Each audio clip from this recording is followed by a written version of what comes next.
খেজুর খাওয়ার উপকারিতা। ১ নম্বর, শক্তি ও পুষ্টি দেয়।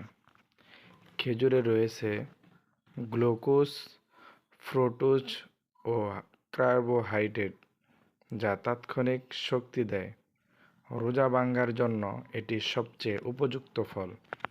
২ নম্বর, হজম শক্তি বাড়ায়।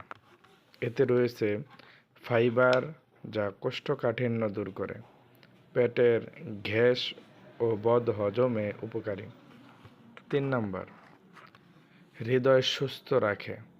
পটাশিয়াম ও ম্যাগনেসিয়াম থাকায় রক্তচাপ নিয়ন্ত্রণে সাহায্য করে। হৃদরোগের ঝুঁকি কমায়। ৪ নম্বর, রক্তশূন্যতা দূর করে। খেজুরে আয়রন থাকে যা হিমোগ্লোবিন বাড়াতে সহায়তা করে। বিশেষ করে শিশু, গর্ভবতী নারী ও দুর্বল শরীরের জন্য উপকারী। ৫, মস্তিষ্ক ও স্মৃতিশক্তি ভালো রাখে। এতে থাকা ভিটামিন বি6 ও অ্যান্টিঅক্সিডেন্ট মস্তিষ্কের জন্য উপকারী। মানসিক ক্লান্তি ও দুর্বলতা কমায়।